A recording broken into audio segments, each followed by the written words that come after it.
Graça e paz, meus irmãos. Muito bom dia. Vamos dando sequência à nossa série de mensagens no livro do profeta Jeremias. Vamos abrir nossas Bíblias no livro de Jeremias, no capítulo 17. E neste momento leremos apenas 2 versículos, os versículos 9 e 10. Jeremias, capítulo 17, versículos 9 e 10. Nos diz assim a palavra do Senhor, Jeremias, capítulo 17, versículos 9 e 10. Enganoso é o coração mais do que todas as coisas e desesperadamente corrupto. Quem o conhecerá? Eu, o Senhor, esquadrinho o coração, eu provo os pensamentos. Isso para dar a cada um segundo o seu proceder, segundo o fruto das suas ações. Até aqui a palavra do Senhor. A igreja pode tomar assento.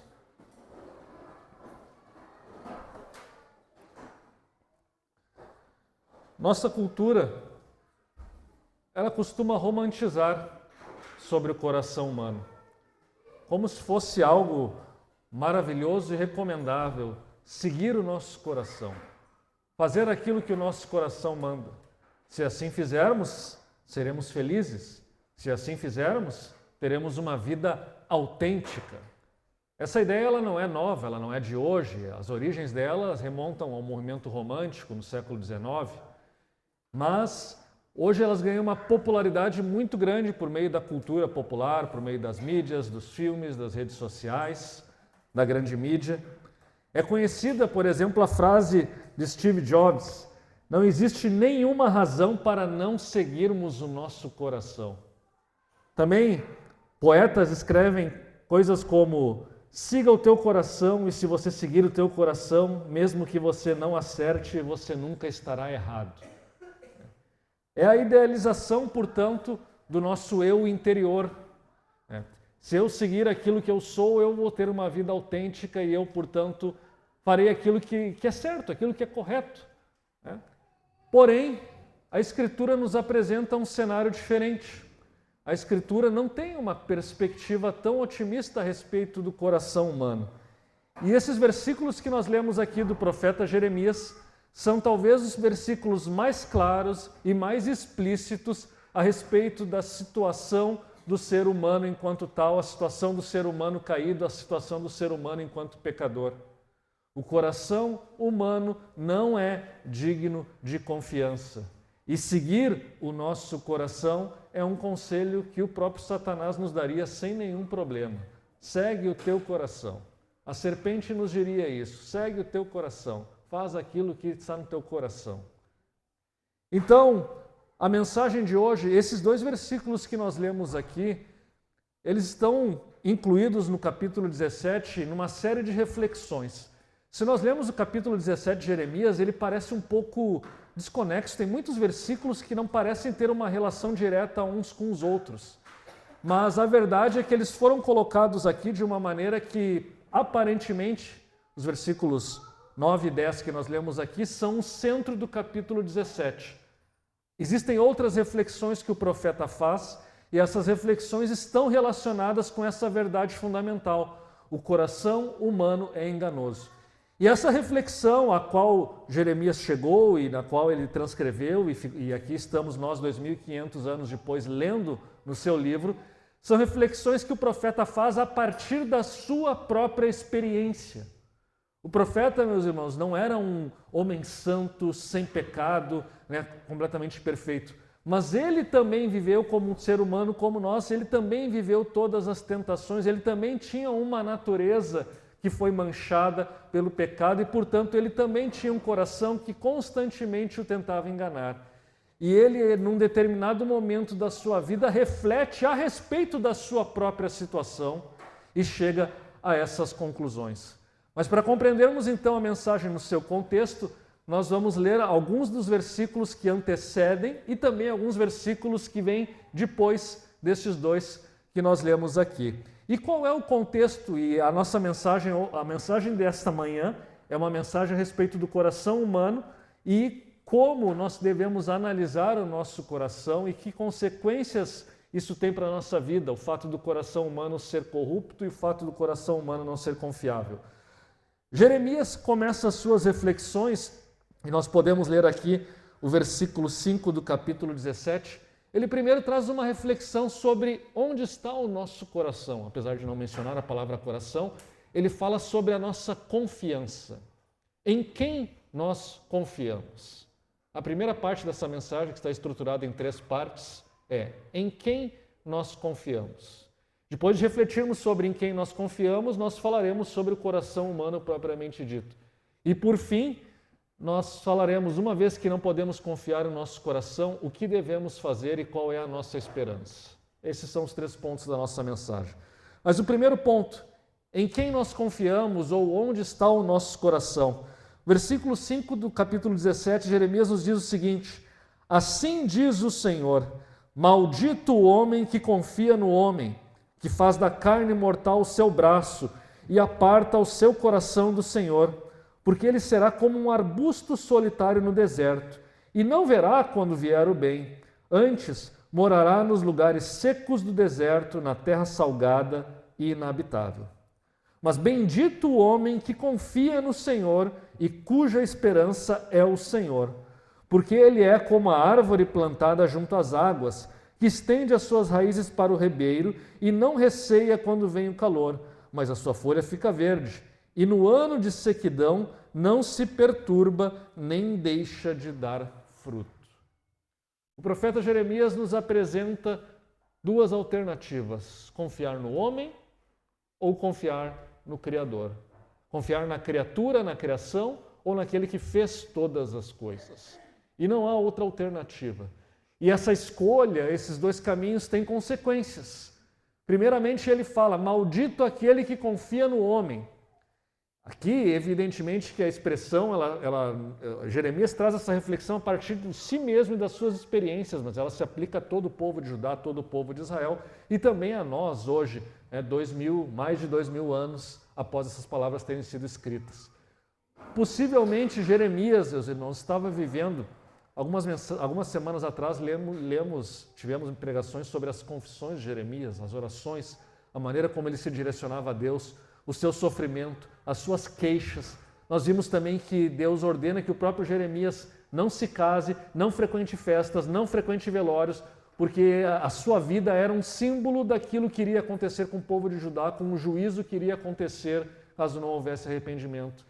E Jeremias, portanto, tinha uma vida dura e ele estava num período talvez um período de depressão ou de depressão espiritual. Ele se sentia solitário, ele se sentia atacado, incomodado, e a sua grande tentação era deixar de lado o seu ministério, ou pelo menos pegar mais leve na pregação para agradar a população, para agradar os homens, para agradar os poderosos.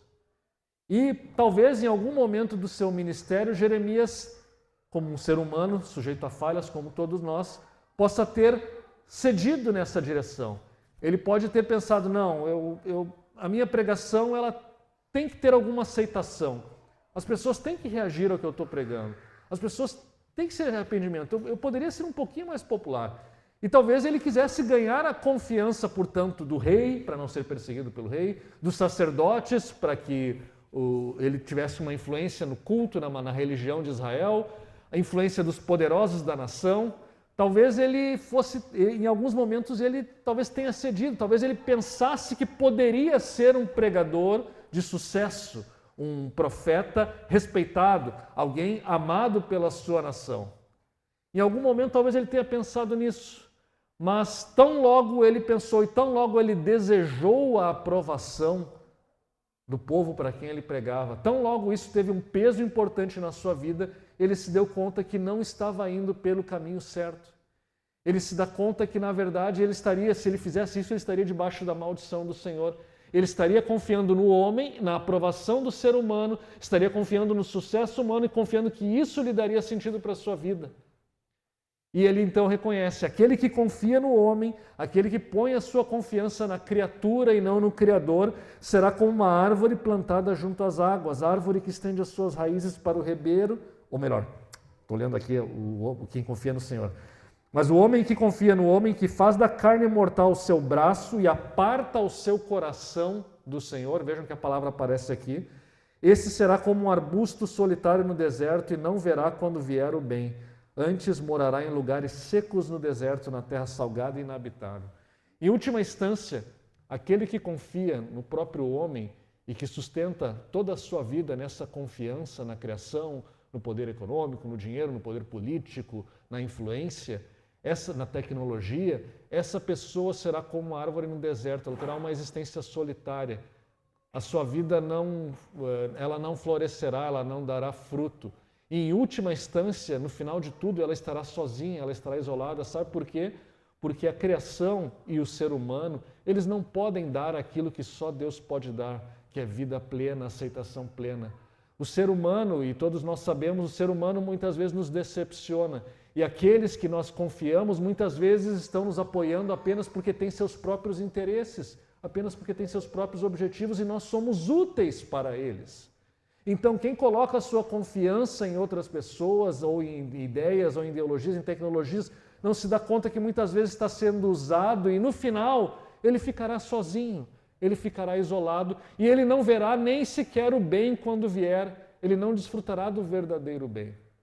Em contraposição, aquele que não coloca a sua vida nessas coisas, nas promessas da nossa sociedade, nas promessas da nossa cultura, mas coloca a sua esperança no Senhor, ele será então como a árvore plantada junto às águas, uma alusão ao Salmo 1, o justo, aquele que foi colocado então como uma árvore plantada junto às águas, e ele dará fruto, e quando vier o calor ou quando vier a seca, ele não se perturbará e não deixará de dar frutos. Vejam que a expressão, a reflexão de Jeremias, e é bem o que ele está vivendo. Jeremias escolhe confiar no Senhor e ele paga um preço por isso. Ele é perseguido, ele é humilhado, nós veremos alguns episódios mais da vida dele nas próximas mensagens, tudo aquilo que ele passou. Mas ele permanece firme, inabalável e ele dá frutos. Tanto é que nós estamos, 2.600 anos depois, lendo as suas palavras aqui no Brasil, num país de uma cultura, de uma língua totalmente diferente. Enquanto não sabemos nada dos nomes ou da importância dos nobres e das pessoas que viviam em Judá, nós sabemos sobre Jeremias, porque ele deixou os seus frutos. Por quê? Porque é o próprio Deus quem fez com que ele frutificasse. É o próprio Deus que cumpriu as suas promessas na vida do profeta. Mas o tempo de seca, o tempo de calor do sol, esse tempo veio sobre a vida de Jeremias e ele passou por tudo isso ao longo da sua vida. Mas mesmo assim, ele não deixou de dar frutos. Por quê? Porque a sua confiança estava no Senhor e assim ele pôde prevalecer contra toda a oposição.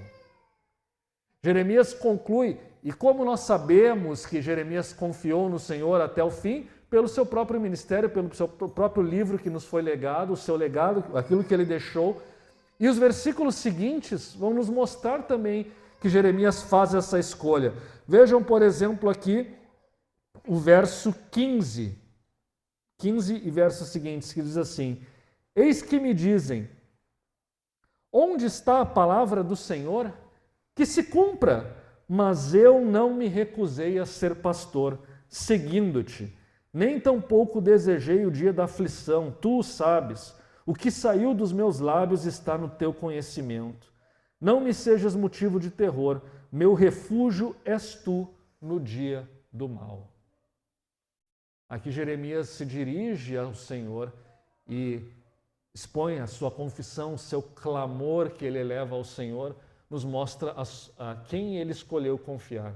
Ele confia no Senhor. E as pessoas ao seu redor diziam: ô profeta, cadê o mal que tu profetizou? Tu não disse que Jerusalém ia ser destruída e aqui estamos nós. Tu não disse que as potências, Babilônia, as nações ao nosso redor iriam vir, iriam nos humilhar, mas aqui nós estamos seguros, temos paz. Cadê as tuas profecias? Será que tu não é um falso profeta? As pessoas debochavam de Jeremias.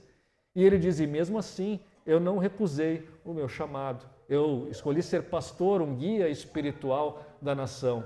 Eu fui fiel, mesmo que o povo rejeite a minha mensagem, mesmo que eu seja perseguido, eu preferi continuar fiel ao meu chamado, porque eu confio em Ti, Senhor. Então não me envergonhes. Ele até fala que sejam envergonhados aqueles que me perseguem, mas não eu. Não me envergonhes, Senhor, ou seja, não me abandones. E Tu sabes, e o Jeremias fala para Deus, Tu sabes que eu, inclusive, eu não quero que as profecias se cumpram, porque as profecias se cumprindo é a ruína do meu país, da minha nação, da minha cidade, da minha família. Eu não quero isso, mas eu estou pregando isso. Estão debochando de mim porque isso não está acontecendo. Estão me tirando para falso profeta porque as coisas não acontecem. Mas Tu sabes, Senhor, Tu conheces o meu coração e sabes também que eu não desejei o cumprimento dessas profecias, eu não desejei o mal, mas eu estou Te servindo. Então, Senhor, confirma as Tuas promessas, confirma o Teu cuidado sobre a minha vida. Esse é o clamor de Jeremias. Jeremias abre, portanto, seu coração diante do Senhor com toda a sinceridade. E ele faz isso depois de ter, então, refletido sobre a corrupção do seu próprio coração. Se houve um tempo em que ele ficava cambaleando entre confiar no homem e confiar no Senhor, esse tempo passou. Agora ele confia no Senhor. Mas houve um momento que ele fez uma autoanálise. Houve um momento em que ele refletiu sobre a situação e sobre em quem estava essa esperança. E ele chega à conclusão. A conclusão são os versículos que nós lemos na abertura da nossa mensagem, e aqui estamos no segundo ponto da nossa pregação. O coração humano.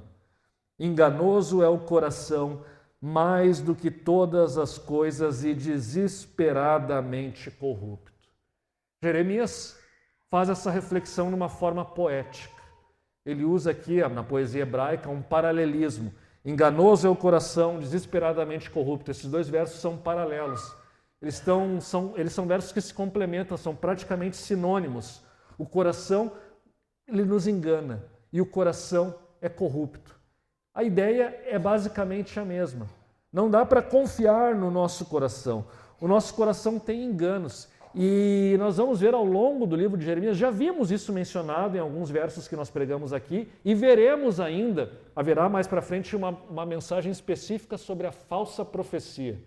Eu mesmo devo pregar essa mensagem. E nessa mensagem sobre a falsa profecia, Jeremias vai confrontar os falsos profetas. O que esses profetas faziam? Aqui um verso, eu vou apenas mencionar um versículo aqui do capítulo 23. Assim diz o Senhor dos Exércitos: não deis ouvidos às palavras dos profetas que vos profetizam, enchendo-vos de ilusões. Eles falam da visão do seu próprio coração, eles não falam da boca do Senhor. E dizem continuamente aos que desprezam a palavra do Senhor: tereis paz. E dizem a todo aquele que anda na teimosia do seu coração: nenhum mal virá sobre ti. Nenhum mal virá sobre ti. Não tem como não pensar nos nossos falsos profetas de hoje, né? Eles vão lá naquelas igrejas, né, que pregam um falso evangelho de prosperidade e vão lá: nem mal vai vir sobre ti, Deus vai te fazer prosperar, Deus vai te fazer vitória. Em nenhum momento passa pela cabeça desses falsos profetas perguntar se esses planos maravilhosos que essas pessoas têm são aceitos por Deus. Em nenhum momento passa pela cabeça desses falsos profetas levar essas pessoas ao arrependimento e a buscar a Deus verdadeiramente. A única coisa que eles se interessam é pregar aquilo que as pessoas querem ouvir, pregar prosperidade, pregar que os pecados delas está tudo bem, Deus aceita as coisas como estão, continua assim que está tudo bem, Deus vai te abençoar, Deus vai te prosperar, vai ter um novo tempo, um novo momento na tua vida, vai que Deus é contigo, etc, etc, etc. É muito legal ouvir esse tipo de mensagem. E sim, muitas vezes Deus fala assim conosco, mas há muitas circunstâncias em que Deus não está falando assim conosco e não tem essa mensagem para nós. E os profetas falsos, eles chegam e apenas o que eles fazem? Eles corroboram um coração pecaminoso e enganoso que quer determinadas coisas que Deus não quer. E eles legitimam os pecados. O mal da igreja contemporânea, já falei isso algumas vezes aqui do púlpito, o mal da igreja contemporânea é que elas querem constituir um pastor, elas querem pagar um salário para algum pastor, para que esse pastor venha e abençoe os maravilhosos planos egoístas das pessoas e digam que aquilo é coisa de Deus e que está tudo bem. É isso que a igreja quer. A igreja não quer ouvir a palavra de Deus, a igreja não quer ouvir o que Deus tem a dizer. Ela quer que Deus abençoe as suas escolhas. Ela não coloca as suas escolhas na presença de Deus e busca orientação de Deus. Ela diz, Deus está aqui, essa é a minha escolha, agora me abençoa, agora me dá, agora me concede, agora faz com que tudo corra bem. E se fizer isso, eu vou, sei lá, eu vou dar o dízimo, eu vou dar uma oferta, eu vou ser mais fiel, eu vou frequentar mais os cultos, eu vou orar mais, né? Mas, novamente, nós colocamos as escolhas do nosso coração na frente. Essa era a luta que o profeta enfrentava e essa é a luta da igreja por todos os tempos, em todas as épocas. O povo de Deus é enganado pelo seu próprio coração e ele procura justificativas para aquilo que está no seu coração. Mas o que vem a ser coração à luz da Escritura? Segundo a Escritura, coração não é, como talvez a sociedade entende, né, não é pura e simplesmente o centro dos nossos afetos, dos nossos sentimentos. Nossa cultura tem uma visão sentimentalizada, né? Coração, sentimento, desenha lá um coraçãozinho, né? Que tu está feliz, que tu tem um sentimento bom, que tu ama alguém. Mas coração, ele vai muito além dos sentimentos. Coração é a sede daquilo, da nossa personalidade, o que nós somos. Tudo que nós somos se traduz na Escritura pela palavra coração. É o nosso ser mais íntimo e, portanto, ele inclui sim os sentimentos, mas ele vai além dos sentimentos, ele inclui a nossa vontade, ele inclui a nossa razão, a nossa racionalidade. Essa oposição que a nossa cultura faz entre razão e coração, ela é falsa na Escritura. Na Escritura as duas coisas andam junto, razão e emoção e sentimento, porque é o que nós somos. Nós não somos só razão e não somos só sentimentos, não somos só emoções e não somos só vontade, nós somos tudo isso. E na Escritura isso é o coração. Não há nenhum motivo na Escritura para dizer que minhas emoções ou sentimentos são mais autênticos, mais puros ou mais verdadeiros do que a minha razão. Ninguém é mais pecador por ser mais racional e nem é menos pecador por ser mais emotivo. E vice-versa, ninguém é mais pecador por ser emotivo e nem menos pecador por ser mais racional. Todas essas esferas do ser humano, racionalidade, vontade, emoções, elas estão maculadas pelo pecado. O pecado original, o pecado de Adão, do qual todos nós herdamos, eles maculam todo o nosso ser. Isso que significa falar em depravação total. Não é que nós somos pessoas extremamente más e perversas.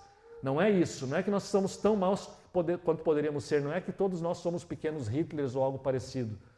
A depravação total, segundo a Escritura, significa que todas as áreas, digamos assim, do nosso ser foram maculadas pelo pecado e nada escapa. A razão também, as emoções também. É por isso que muitas vezes nós fazemos tudo com uma aparência de reflexão filosófica ou científica, mas aquilo lá está errado desde o princípio porque os nossos motivos ocultos que estão por trás distorceram o nosso raciocínio, distorceram a nossa razão. Então, o coração é aquilo que nós somos. E Jeremias diz, o nosso coração é enganoso, ele é desesperadamente corrupto.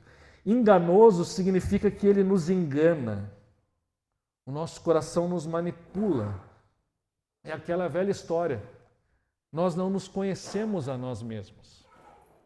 Ninguém conhece a nós, senão o próprio Deus, segundo a Escritura, que esquadrinha o nosso coração. Nós cantamos aqui também essa expressão, ele esquadrinha o nosso coração. Somente Deus conhece verdadeiramente como nós somos. Nós não nos conhecemos a nós mesmos. E toda a ciência da psicologia, ela tenta ajudar o ser humano nesse processo de autocompreensão. E mesmo assim, muitas vezes, na maioria das vezes, ela falha também. Porque o ser humano é tão complexo, as intenções do coração são tão complexas que é impossível uma compreensão plena, total e absoluta daquilo que nós somos. Podemos, às vezes, melhorar na nossa compreensão, mas o fato é que o nosso coração nos engana. E aí, o que é muito comum acontecer é que quando nós desejamos alguma coisa, o nosso coração começa a criar justificativas para isso. Isso é muito comum, por exemplo, em relação ao pecado. Nós queremos alguma coisa que é pecaminosa ou que nos afasta de Deus e nós sabemos racionalmente, temos aquela intuição, isso é errado, mas o nosso coração começa a trabalhar, ele começa a desenvolver argumentos, ele começa a encontrar, ele começa a procurar justificativas. E nós começamos a justificar o nosso pecado. Eu fiz isso porque aquela pessoa fez aquilo comigo. Eu fiz isso porque isso na verdade é bom, não, na verdade talvez não seja tão ruim. É assim que começam, meus irmãos, as mudanças a respeito da ética cristã que a igreja passou ao longo dos anos, muitas vezes estão relacionadas com isso. A própria questão da sexualidade, a nossa cultura ela faz uma pressão para que a igreja flexibilize. E muitas vezes as pessoas que têm essa dificuldade na questão da moralidade sexual, o que elas fazem? Para não se sentirem mal e para que a consciência delas pare de acusar, elas rebaixam os padrões de Deus. É uma dissonância cognitiva, né? Elas rebaixam os padrões de Deus para quê? Para que elas possam pensar, eu estou bem, eu não estou mal, eu não sou tão pecador, eu não sou tão mal assim. As exigências de Deus são rebaixadas, né? Estamos estudando isso nos PGs também, né? Quando nós diminuímos o Evangelho, quando nós diminuímos as exigências da lei de Deus, para que a nossa conduta seja um pouco mais aceitável e nós possamos nos sentir bem conosco mesmo. Nós eliminamos possíveis neuroses da nossa vida, né? Pelo sentimento de culpa, pelo pecado, rebaixando os padrões da palavra de Deus. Isso é o que o nosso coração enganoso faz. Ele nos engana, portanto, dessa maneira. Ele rebaixa, portanto, esses padrões. E assim, nós vamos indo. As paixões, meus irmãos. Muitas vezes, né, o exemplo clássico, né, queremos nos relacionar com alguma pessoa e está na cara que aquela pessoa vai nos afastar de Deus. Está na cara que aquilo vai ser ruim para a nossa vida espiritual. Mas o nosso coração começa a criar justificativas. Não, mas veja bem, uma pessoa boa, não, de repente vai mudar, vai se tornar uma pessoa melhor. E nós começamos a racionalizar, começamos a justificar a nossa vontade, ela vai lá e justifica. Mas o fato é que por trás de tudo isso, o nosso coração está nos enganando. E eu poderia mencionar aqui muitos outros exemplos, né? Pensem, por exemplo, né, tanto em coisas do dia a dia como em coisas religiosas, né? Às vezes nós vamos lá para um debate na internet defendendo a verdade do Evangelho e aquilo lá deixa uma destruição, porque no final das contas nós estamos com uma aparência de defesa da verdade do Evangelho, mas na verdade nós queremos simplesmente vencer um debate. Queremos nos impor, queremos mostrar que somos melhores ou mais inteligentes. Quanto à questão do próprio legalismo, às vezes nós somos os guardiões da moralidade, então vamos lá e criticamos outras pessoas que ou agem de uma maneira ou se vestem de tal maneira, e o nosso discurso pode estar correto, mas muitas vezes o desejo do nosso coração que está por trás disso é um desejo pecaminoso, é inveja, é raiva. Enfim, são coisas que nós fazemos, mas nós usamos a palavra de Deus e a postura para atacar uma pessoa que, na verdade, aquilo lá está nos incomodando e nos incomodando por motivos errados, não pela santidade de Deus. É nesse sentido que o nosso coração nos engana. E quando os motivos errados estão por trás da nossa ação, muitas vezes essa nossa crítica, essa nossa atitude, ela acaba se desenvolvendo para algo muito inadequado. Ela cai no legalismo ou cai uma atitude libertária, enfim. As próprias ideologias, né? Se fôssemos fazer aqui psicologia de massas, as ideologias, muitas vezes nós aderimos a ideologias com base, muitas vezes, em desejos do nosso coração. Às vezes temos inveja, né, de quem tem mais. Qual é a ideologia melhor? Né? Vamos lá para o socialismo. Às vezes nós somos pessoas muito egoístas e individualistas e temos raiva das pessoas que não se esforçam. Qual é a nossa ideologia? Nós vamos para a ideologia liberal conservadora. Quer dizer, muitas vezes a nossa adesão a ideias, aquilo que nós defendemos, não são por motivos racionais. São por motivos da nossa vontade, são por motivos do nosso coração. O nosso coração nos leva para aquilo que justifica o nosso estilo de vida. Justifica a maneira como nós queremos viver. E aí eu me encho de ideias, de ideologias, de filosofias e de concepções que justificam o meu modo de viver. Esse é o engano do coração. Eu tenho muito cuidado, às vezes também até a questão do debate político, porque realmente, por que se diz não se debate política e nem religião? Porque muitas vezes as pessoas acreditam no que elas querem acreditar, e elas não estão buscando a verdade, elas estão acreditando naquilo que elas querem, elas estão buscando justificativas para continuar acreditando naquilo que elas querem acreditar. E nós temos que ter muito cuidado no debate político, é por isso que tanta mentira e fake news surgem nesse âmbito da política, da economia, da sociedade, Por quê? Porque as pessoas divulgam notícias que sabem que os outros querem acreditar. E os outros, no seu desejo de acreditar, acreditam em qualquer coisa que justifique aquilo que eles desejam, as suas ideias pré-concebidas. É assim que funciona o nosso mundo, é assim que funciona o nosso coração. Por isso, Jeremias, nessa sua autoanálise, ele chegou à conclusão: nosso coração é corrupto. Eu aqui, como profeta, me sentia tentado a agradar os sacerdotes e dizer: não, o culto está ótimo, o culto aqui no templo é ótimo, vamos manter assim. Eu poderia pregar e dizer para o pessoal vir e adorar de uma maneira melhor e estaria tudo bem. Mas não, eu sei que eu estaria fazendo isso por um motivo errado, é porque eu quero aceitação. Eu quero aceitação do povo, eu não quero arcar com as consequências do ministério profético, do ministério da palavra. Jeremias refletiu sobre o seu próprio coração e chegou a essa conclusão: nosso coração nos engana, meu coração me engana. O coração é enganoso, ele é desesperadamente corrupto. Que expressão forte, desesperadamente corrupto. Nosso coração, ele cria deuses falsos. Já falamos sobre isso, né? As idolatrias contemporâneas.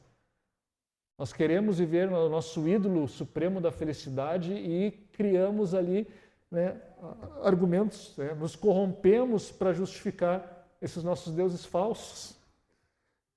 E o coração não apenas é enganoso, desesperadamente corrupto, mas ele é incognoscível, insondável. Quem o conhecerá? É a parte B do versículo 9. O profeta Jeremias viu que ele não poderia conhecer o seu coração com profundidade. Nós também, da mesma maneira, falhamos em reconhecer. E é interessante aqui que, se vocês olharem o final do capítulo 17, vocês vão ver que tem um assunto ali que parece que não tem nada a ver com essas reflexões. O profeta está falando sobre a importância do sábado, guardar o sábado. Mas não é por acaso que esse sermão sobre a guarda do sábado, do dia de descanso, foi colocado aqui sobre o coração. Porque a questão da guarda do sábado, do dia de descanso, ela está relacionada com a nossa confiança no Senhor também. E é assim que nós devemos entender esses versículos. Eu vou fazer aqui a leitura deles, versículos 19 até o final do capítulo 17. Assim me disse o Senhor: vai, põe-te à porta dos filhos do povo, pela qual entram e saem os reis de Judá, como também a todas as portas de Jerusalém, e dize-lhes: ouvi a palavra do Senhor, vós, reis de Judá, e todos os moradores de Jerusalém que entrais por estas portas. Assim disse o Senhor: guardai-vos por amor da vossa alma, não carregueis cargas no dia do sábado, nem as introduzais pelas portas de Jerusalém. Não tireis cargas de vossa casa no dia de sábado, nem façais obra algumas. Antes, santificai o dia do sábado, como ordenei a vossos pais. Mas não atenderam, não inclinaram os ouvidos, antes endureceram a cerviz para não me ouvirem, para não receberem disciplina. Se deveras me ouvirdes, diz o Senhor, não introduzindo cargas pela porta desta cidade no dia de sábado, e santificardes o dia de sábado, não fazendo nele obra alguma, então pelas portas desta cidade entrarão reis e príncipes que se sentarão no trono de Davi, andando em carros e montados em cavalos, eles e seus príncipes, os homens de Judá e os moradores de Jerusalém, e esta cidade será para sempre habitada. Virão das cidades de Judá e dos contornos de Jerusalém, da terra de Benjamim, das planícies, das montanhas e do sul, trazendo holocaustos, sacrifícios, ofertas de manjares e incenso, oferecendo igualmente sacrifícios de ações de graças na casa do Senhor.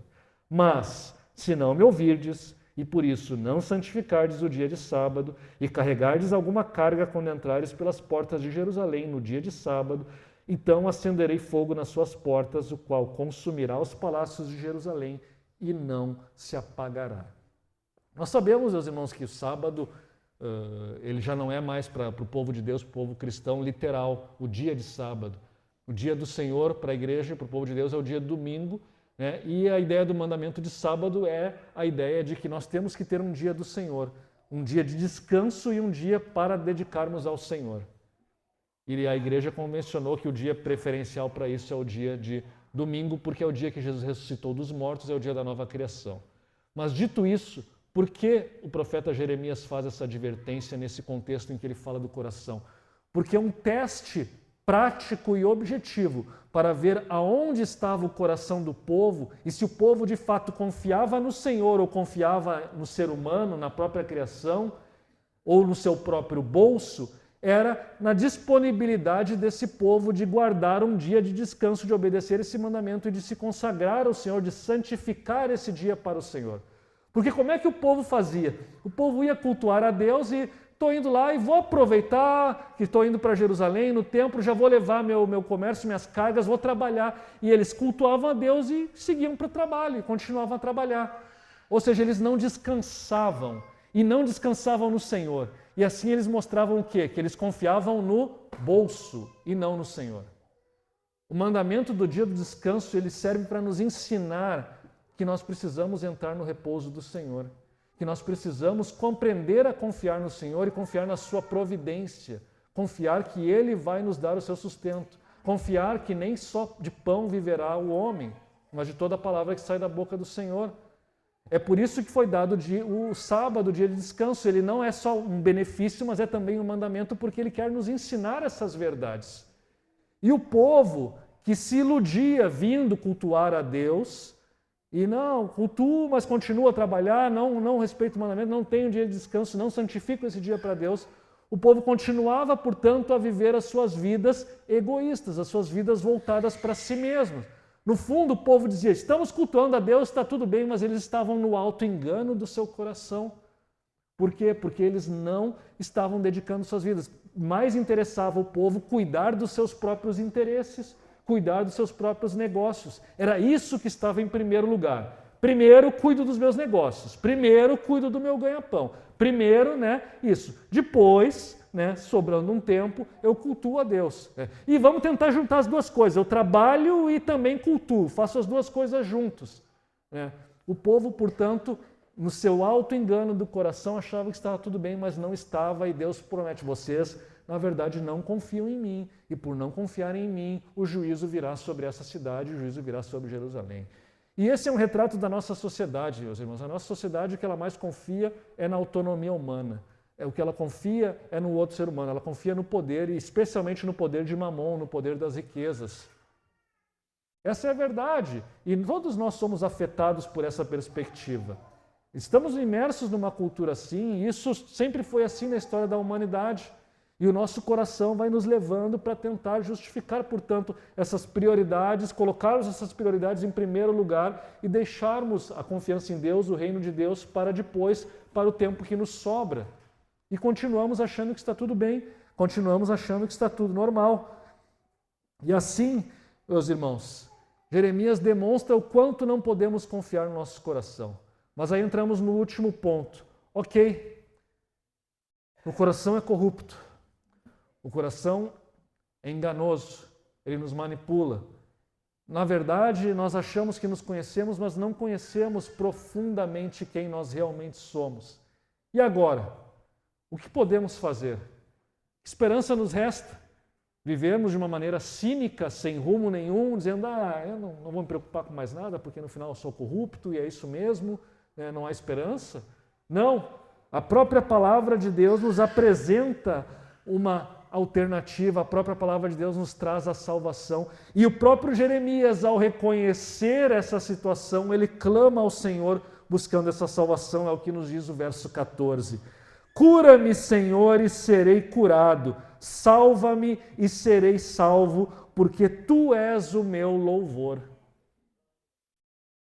Jeremias sabia que se fosse olhar para si mesmo, para o seu coração, para os demais seres humanos, para a cultura humana, para tudo aquilo que nós produzimos, para a tecnologia, para o dinheiro, ele não teria esperança alguma, porque no final das contas o seu fim seria o esquecimento, o nada, seria abandonar o Senhor, seria viver sozinho, isolado, sem bênçãos verdadeiras, sem a vida plena, sem a vida eterna.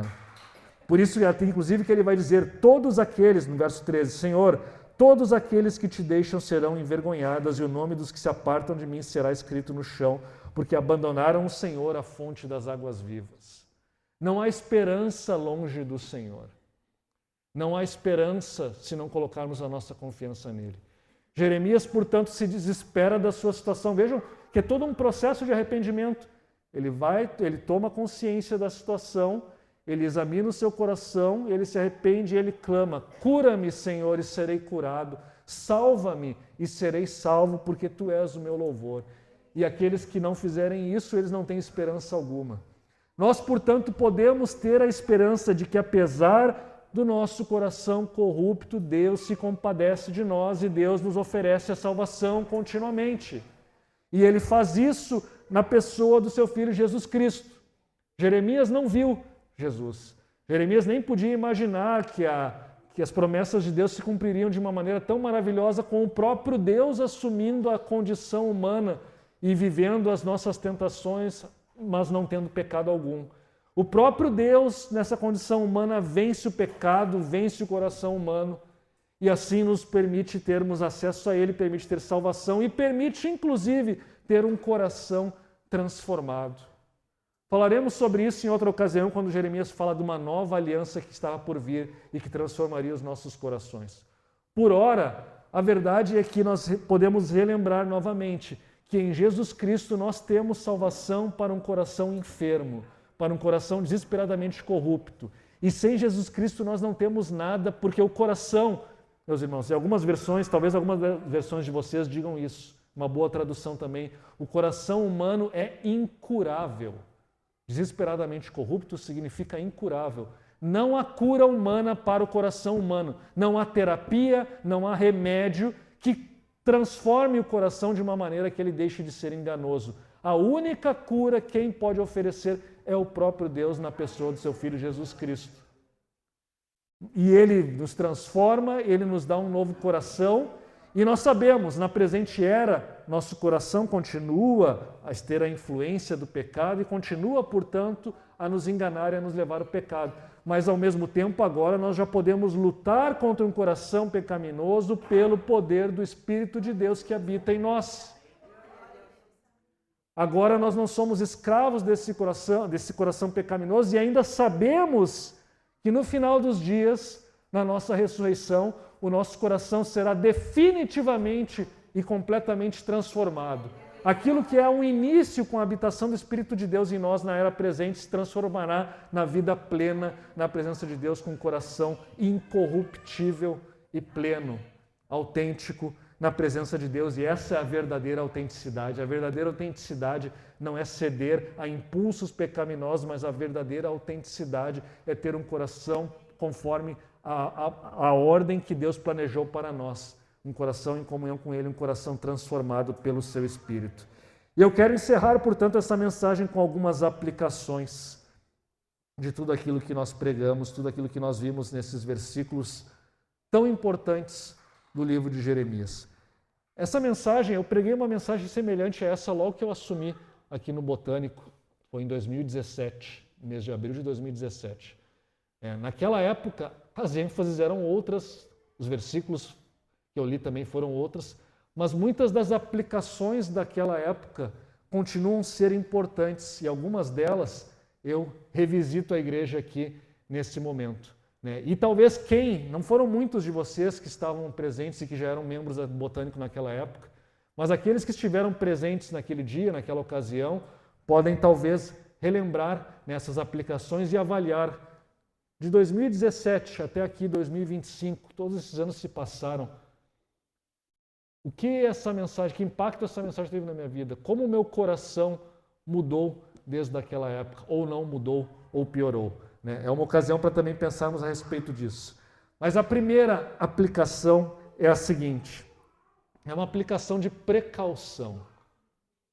Em primeiro lugar, primeira coisa a fazer, tenha cuidado. Não confunda os sentimentos e desejos subjetivos do seu coração, inclusive quando você ora ou cultua a Deus, não confunda isso com a voz de Deus ou a vontade de Deus para a sua vida. Não seja otimista demais a respeito daquilo que está no seu coração. Não pense que só porque você deseja, se sente feliz ou alegre, isso é de Deus, é de Deus, é de Deus. Não, tenho certeza que é de Deus. Cuidado, tenha precaução. Duvide de si mesmo. Seja cético. Veja, eu não estou dizendo aqui para você não ter fé, não confiar em Deus. Tenha fé em Deus, mas não tenha fé no seu coração. Duvide minimamente do seu coração. Cuidado! O grande problema da igreja contemporânea é justamente buscar falsos profetas para justificar os desejos dos nossos corações. Assim era com o povo de Israel, assim é com a igreja hoje. Nosso coração é egocêntrico, nosso coração tende a buscar aquilo que nos favorece. Por mais que tenha uma máscara de piedade, uma máscara de boas intenções. No fundo, buscamos aceitação, buscamos conforto, buscamos a nossa felicidade pessoal. Então, tome cuidado, você precisa de discernimento espiritual para avaliar o seu coração, para avaliar os seus desejos, para avaliar o seu plano, para avaliar se aquilo que você está pedindo a Deus de fato está de acordo com a vontade de Deus. Segunda aplicação. Não permita, e ela está muito relacionada com essa primeira, não permita que os ídolos que nós criamos em nosso coração, os Baals modernos, já falamos em outras mensagens, sejam legitimados pelo Deus Supremo da nossa época, que é a felicidade ou a autorrealização. Não permita.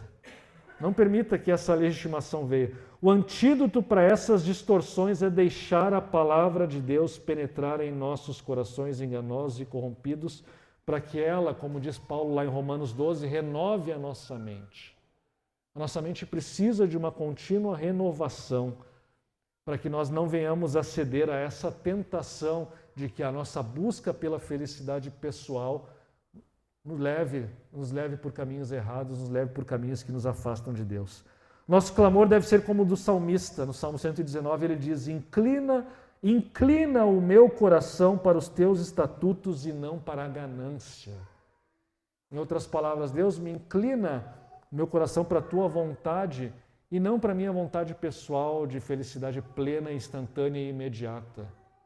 Inclina, Senhor, me dá a inclinação correta para o meu coração. Essa deve ser a nossa oração contínua. Essa deve ser uma lembrança contínua que devemos carregar. Clamar para que Deus nos incline para a verdade dele, para aquilo para que a sua palavra nos ensina. A terceira aplicação, que também está relacionada com todas essas, é não tente justificar o pecado. Porque é isso que a nossa sociedade mais faz. Os teólogos liberais eles são flexíveis nessas questões. Né? Eu mencionei aqui o exemplo da moralidade sexual. Né? A pessoa às vezes tem algum problema, seja com promiscuidade, ou às vezes alguma coisa relacionada com... Até a própria homossexualidade ela é um pecado que hoje tenta ser justificado na base do sentimento, na base do sentir-se bem, na base de que eu preciso ser feliz e tolher a satisfação desse desejo sexual é condenar a pessoa à infelicidade e a uma vida inautêntica. O que é uma grande mentira, mas é o que está em voga na nossa cultura. E aí nós criamos a justificativa. Não, veja bem, eu preciso ser feliz, Deus quer que o seu povo seja feliz, Deus é um Deus de amor e Ele, portanto, aceita tudo porque no fundo o que Deus quer é a felicidade, toda forma de amor é válida e por aí vai. Ou seja, nós começamos a justificar o pecado. E justificamos, às vezes, não só o pecado explícito, mas aquelas coisas que não são más ou pecados em si mesmos, mas que nós sabemos que vão nos afastar de Deus. É um trabalho que é muito complicado para nós exercermos e continuarmos a manter a nossa fé, mas nós vamos naquele trabalho porque nós confiamos mais nele do que em Deus. É uma amizade, uma intimidade com certas pessoas que nós sabemos que estão nos afastando de Deus, mas nós vamos lá e continuamos e dizemos que não, mas veja bem, porque eu vou ser uma boa influência para essa pessoa, eu vou talvez trazê-la para Jesus. E os exemplos são muitos, nós poderíamos colocar aqui vários exemplos, mas tome cuidado, não tente justificar o pecado. A quarta aplicação tem a ver com o nosso papel como igreja, o evangelismo. As pessoas, lembrem que eu falei ao longo da pregação, as pessoas creem no que elas querem acreditar. Elas não creem meramente porque foram convencidas racionalmente. Normalmente elas são convencidas racionalmente de algo que elas já queriam acreditar previamente. Isso não deixa de ser verdade até mesmo em relação ao Evangelho, mas é claro que o Evangelho conta com a obra sobrenatural do Espírito Santo. Mas aqui pensando em evangelismo, o que eu quero dizer com isso? Que nós, quando compartilhamos o Evangelho, nós temos que nos preocuparmos com sermos igreja, com termos uma vida autêntica e verdadeira, ou seja, se eu digo que o Evangelho consiste nisso e naquilo, e numa vida de arrependimento, de entrega a Deus, eu tenho que viver dessa maneira para que as pessoas vejam isso e vejam essa beleza dessa autenticidade na nossa vida e assim se sintam atraídas pelo Evangelho. Não adianta eu ficar discursando racionalmente para alguém que não vê isso, não vê essa autenticidade na nossa vida e na maneira como vivemos enquanto igreja, enquanto comunidade.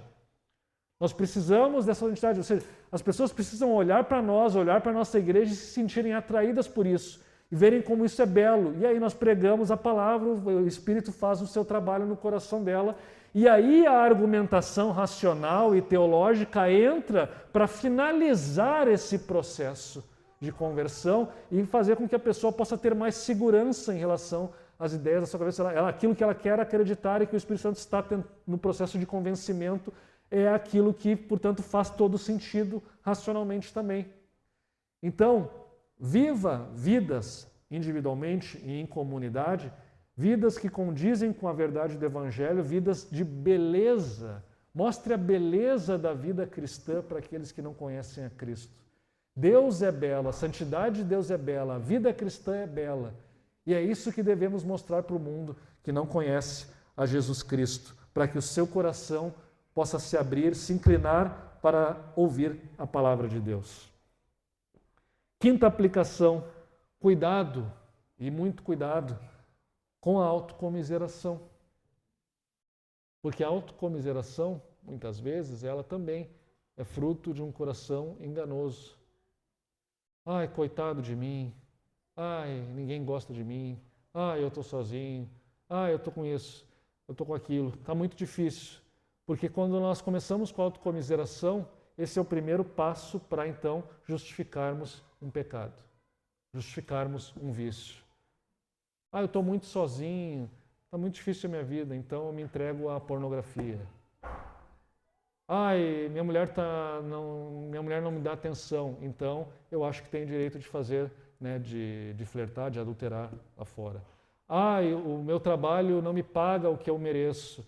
Eu sou um explorado aqui pelo meu patrão, então eu acho que eu tenho direito de chegar atrasado, de trapacear, de roubar.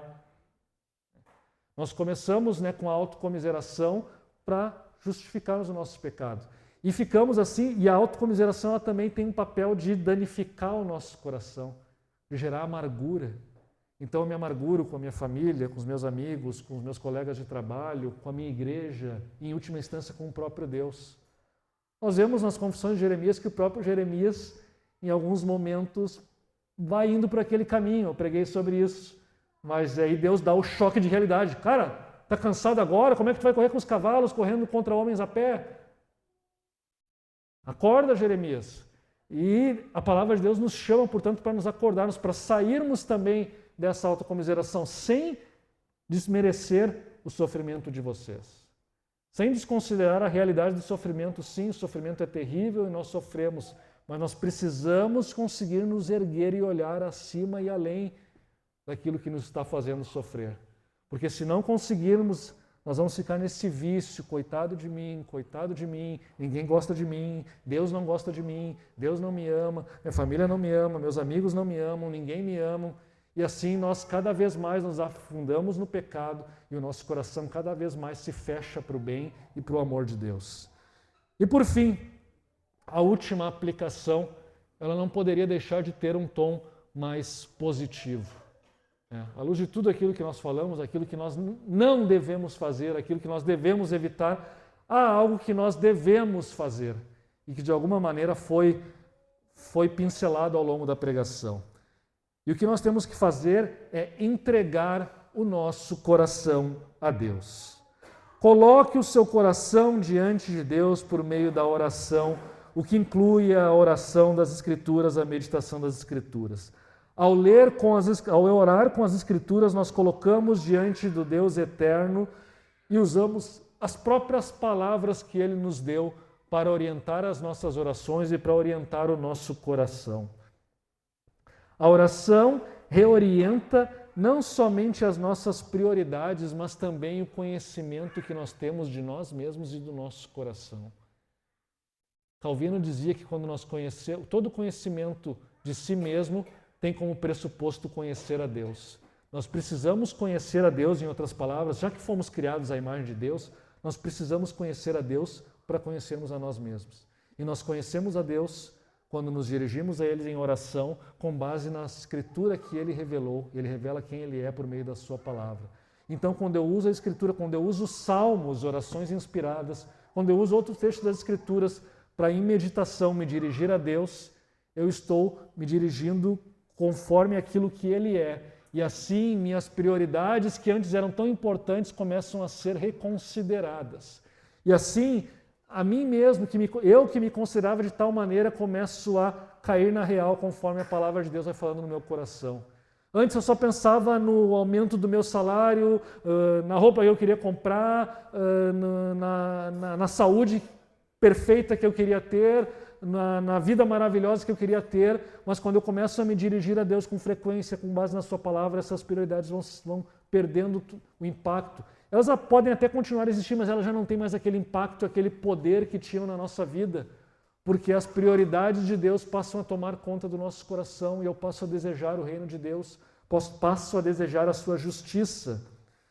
O salmista, no Salmo 139, diz: sonda-me, ó Deus, conhece o meu coração, prova e conhece os meus pensamentos, vê se há em mim algum caminho mau e guia-me pelo caminho eterno. Essa deve ser uma oração que nós devemos fazer com toda sinceridade diante de Deus. Um teólogo puritano, Joe Owen, dizia, numa oração que ele se dirigia a Deus, parafraseando esse salmo: mesmo quando sincero, eu sei muito pouco sobre o meu coração. Por isso, tu que me conheces, faz essa obra dentro de mim. Confio em Ti. Mostra quem eu sou e transforma o meu coração à imagem do Seu Filho. Esse deve ser o nosso desejo, essa deve ser a nossa oração. E se nós não temos esse desejo, então nós temos que orar para Deus para que Ele nos encha com esse desejo. Que Ele derrame o Seu Espírito para que desejemos ter um coração como o coração de Jesus Cristo. E o meu desejo, portanto, para a igreja do Botânico é esse. Que possamos ter um coração transformado pelo Espírito de Deus. Que possamos ter um coração desejoso de estar mais semelhante ao coração do Filho de Deus, de Jesus Cristo, nosso Salvador. Possamos confiar nele e não no homem, não nas circunstâncias, não no dinheiro, não na tecnologia, né? Mas confiar em Deus acima de todas as coisas, entregando tudo, a nossa vida, as nossas escolhas, o nosso coração e aquilo que nós somos. Porque se assim fizermos, nós temos a promessa da vida eterna e a promessa de uma vida plena e realmente, verdadeiramente uma vida autêntica. Vamos nos colocar em pé e vamos orar.